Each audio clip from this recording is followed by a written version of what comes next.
Hello' student, আজিৰ এই ভিডিঅ'টিত তোমালোকে দশম শ্ৰেণীৰ অৰ্থনীতি বিজ্ঞানৰ দ্বিতীয়টি অধ্যায় অৰ্থনৈতিক উন্নয়ন নামৰ পাঠটিৰ কিছুমান গুৰুত্বপূৰ্ণ প্ৰশ্ন আৰু শব্দাৱলী তোমালোকে লাভ কৰিব পাৰিবা। চ' যদি তোমালোকে এই প্ৰশ্নোত্তৰসমূহ বা শব্দসমূহ জানিবলৈ বিচাৰা, ভিডিঅ'টো স্কিপ নকৰি শেষলৈ চাবা। আৰু যদি ভিডিঅ'টো চাই ভাল লাগে এটা লাইক কৰি দিবা, আৰু যদি কিবা ভুল দেখা পোৱা কমেন্ট কৰি জনাই দিবা। আৰু যদি আমাৰ চেনেলত পোনপ্ৰথমবাৰৰ বাবে ভিডিঅ' চাই আছা, চেনেলটো ছাবস্ক্ৰাইব কৰি কাষত থকা নটিফিকেশ্যন বাটনটো প্ৰেছ কৰি দিবা, যাতে আমাৰ চেনেলৰ পৰা লেটেষ্ট আপডেটৰ নটিফিকেশ্যন তোমালোকে পোনপ্ৰথমে লাভ কৰিব পাৰা। চ' দেৰি নকৰি তোমালোকৰ বাবে ভিডিঅ'টো আগবঢ়াই নিছোঁ। এতিয়া আমাক অৰ্থনৈতিক বিকাশ বা ইকনমিক গ্ৰ'থৰ কথা যদি আমি কওঁ, তেতিয়া আমি এইটো ক'ব পাৰিম যে কোনো এখন দেশত নিৰ্দিষ্ট সময়ৰ ভিতৰত যেতিয়া কি হ'ব, তেওঁলোকৰ দেশখনত উৎপাদিত হোৱা সকলো দ্ৰব্য বা সামগ্ৰীৰ বৃদ্ধি হ'ব বা সকলো লোকৰে জনমূৰি আয়টো বৃদ্ধি হ'ব, তেতিয়া আমি কি ক'ব পাৰিম, সেই দেশখনত অৰ্থনৈতিক বিকাশ হৈছে বা বৃদ্ধি হৈছে। আৰু আমি জনমূৰি আয়ক ইংৰাজীত পাৰ কেপিটা ইনকাম বুলি কওঁ। যদি আমাক অৰ্থনৈতিক উন্নয়নৰ কথা কোৱা হয়, তেতিয়া আমি কি ক'ব পাৰিম, অৰ্থনৈতিক উন্নয়ন বা অৰ্থনৈতিক বিকাশৰ লগতে আমাৰ কি হ'ব লাগিব, গুৰুত্বপূৰ্ণ যি ক্ষেত্ৰ, সেই ক্ষেত্ৰসমূহত সামাজিক বা অৰ্থনৈতিকভাৱে আমাৰ কি ভাল বা বিকাশ হ'ব লাগিব, পৰিৱৰ্তন হ'ব লাগিব। তেতিয়া আমি অৰ্থনৈতিক উন্নয়ন হোৱা বুলি ক'ব পাৰিম, যাক আমি ইংৰাজীত কি বুলি কওঁ, ইকনমিক ডেভেলপমেণ্ট বুলি আমি কওঁ। যদি আমাক ৰাষ্ট্ৰীয় আয়ৰ কথা কোৱা হয়, তেতিয়া আমি কি বুলি ক'ব পাৰিম, কোনো এটা বিত্তীয় বৰ্ষৰ ভিতৰত কোনো এখন দেশত উৎপাদিত হোৱা দ্ৰব্য আৰু সেৱাৰ যি মুদ্ৰাগত মূল্য, তাক আমি কি বুলি ক'ব পাৰোঁ, ৰাষ্ট্ৰীয় আয় বুলি ক'ব পাৰোঁ, আৰু যাক আমি ইংৰাজীত নেশ্যনেল ইনকাম বুলি আমি কওঁ।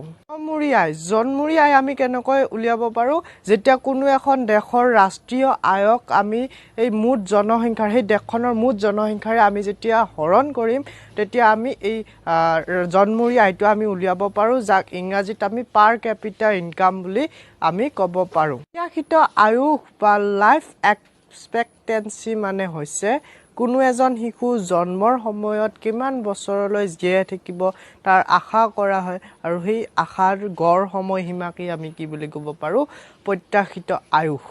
নীতি আয়োগ, নীতি আয়োগ মানে হৈছে ভাৰতবৰ্ষক ৰূপান্তৰণ কৰা এক ৰাষ্ট্ৰীয় অনুষ্ঠান, যাক আমি ইংৰাজীত কি বুলি কওঁ, national institute for transforming India. আৰু নীতি আয়োগৰ অধ্যক্ষগৰাকী হৈছে ভাৰতবৰ্ষৰ প্ৰধানমন্ত্ৰীগৰাকী। যি খণ্ডৰ কাৰ্যকলাপসমূহ কোনো ব্যক্তি বা কোনো ব্যক্তিগত প্ৰতিষ্ঠান বা উদ্যোগ আদিৰ দ্বাৰা যেতিয়া কি কৰা হয়, সেই খণ্ডটোক নিয়ন্ত্ৰণ কৰা হয়, সেই খণ্ডটোক আমি কি বুলি ক'ম, ব্যক্তিগত খণ্ড, আৰু ইংৰাজীত ইয়াক আমি প্ৰাইভেট ছেক্টৰ বুলি আমি কওঁ।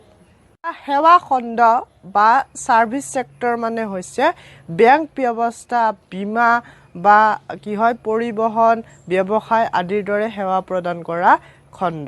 মিশ্ৰিত অৰ্থনীতি মানে হৈছে আমাৰ যি ব্যক্তিগত খণ্ড আৰু ৰাজহুৱা খণ্ডৰ সহাৱস্থান ঘটা এটা আৰ্থিক ব্যৱস্থা।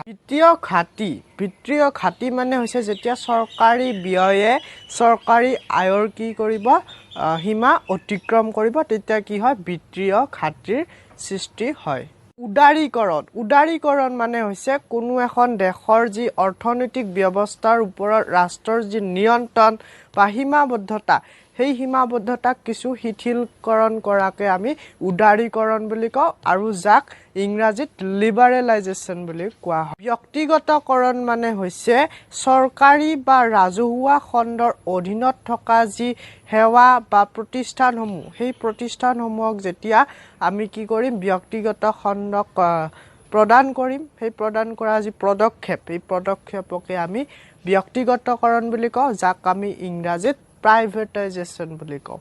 বিশ্বায়ন বা গ্লকীকৰণ মানে হৈছে কোনো এখন দেশৰ অৰ্থনীতিৰ লগত বিশ্বৰ অন্যান্য দেশসমূহৰ অৰ্থনীতিৰ লগত সংযোগ স্থাপন কৰা বা সংহতকৰণ কৰা, আৰু যাক আমি ইংৰাজীত কি বুলি কওঁ, গ্লবেলাইজেশ্যন বুলি কওঁ।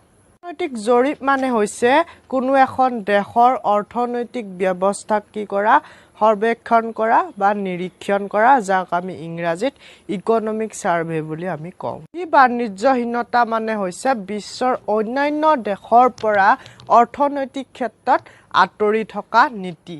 মানৱ উন্নয়ন সূচাংক বুলি ক'লে আমি ইংৰাজীত ইয়াক হিউমেন ডেভেলপমেণ্ট ইণ্ডেক্স বুলি আমি কওঁ, আৰু দেশ এখনৰ সামগ্ৰিক উন্নয়নক উপস্থাপন কৰিবলৈ ব্যৱহৃত হোৱা যি পাৰিসংখ্যিক আহিলা, আৰু সেই আহিলাক আমি কি বুলি কওঁ, মানৱ উন্নয়ন সূচাংক বুলি কওঁ। আৰু ইয়াৰ তিনিটা মূল যি সূচক হৈছে, সেইটো প্ৰথমটো হৈছে প্ৰত্যাশিত আয়ুস, দ্বিতীয়টো হৈছে শিক্ষা, আৰু তৃতীয়টো হৈছে আমাৰ কি হয় জনমূৰি আয়।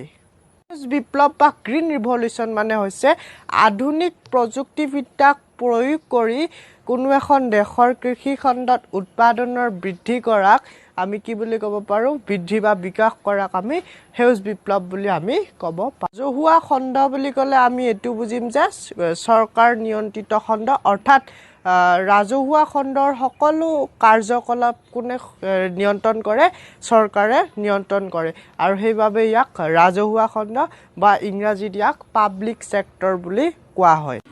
এতিয়া এই পাঠটোৰ পৰা আমি কিছুমান দৰকাৰী প্ৰশ্নোত্তৰ তোমালোকৰ লগত আলোচনা কৰিম। প্ৰথমটো প্ৰশ্ন হৈছে SDIৰ সম্পূৰ্ণ ৰূপটো কি? তো ষ্টুডেণ্ট, এই প্ৰশ্নটিৰ উত্তৰ হ'ব এই হিউমেন ডেভেলপমেণ্ট ইণ্ডেক্স, চমুকৈ SDI, আৰু ইয়াক অসমীয়াত মানৱ উন্নয়ন সূচাংক বুলি আমি ক'ব পাৰোঁ। দ্বিতীয়টো প্ৰশ্ন হৈছে পোনপ্ৰথমে মানৱ উন্নয়ন প্ৰতিবেদনখন কিমান চনত প্ৰকাশিত হৈছিল? তো ষ্টুডেণ্ট, এই প্ৰশ্নটিৰ উত্তৰ হ'ব 1990 চনত কি হৈছিলে, পোনপ্ৰথমবাৰৰ বাবে মানৱ উন্নয়ন প্ৰতিবেদনখন প্ৰকাশিত হৈছিলে। তৃতীয়টো প্ৰশ্ন হৈছে UNDPৰ সম্পূৰ্ণ ৰূপটো কি?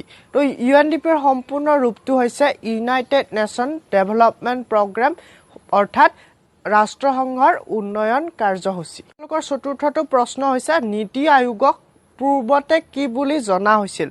তো ষ্টুডেণ্ট, এই প্ৰশ্নটিৰ উত্তৰ হ'ব নীতি আয়োগক পোনপ্ৰথমে বা পূৰ্বতে প্লেনিং কমিশ্যন বা পৰিকল্পনা আয়োগ বুলি জনা হৈছিল। প্ৰশ্নটো হৈছে নীতি আয়োগৰ প্ৰথমখন বৈঠক ক'ত অনুষ্ঠিত হৈছিল বা কেতিয়া অনুষ্ঠিত হৈছিল? তো ষ্টুডেণ্ট, এই প্ৰশ্নটিৰ উত্তৰ হ'ব নীতি আয়োগৰ প্ৰথম বৈঠকখন দিল্লীত অনুষ্ঠিত হৈছিল, আৰু 2015 চনৰ 7 ফেব্ৰুৱাৰী তাৰিখে। প্ৰশ্নটো হৈছে পোনপ্ৰথমে কোন দুখন ৰাজ্যৰ মাজত সেউজ বিপ্লৱ সীমাবদ্ধ হৈ আছিল? তো ষ্টুডেণ্ট, এই প্ৰশ্নটিৰ উত্তৰ হ'ব পোনপ্ৰথমে পাঞ্জাৱ আৰু হাৰিয়ানা ৰাজ্যৰ মাজত এই সেউজ বিপ্লৱ সীমাবদ্ধ হৈ আছিলে।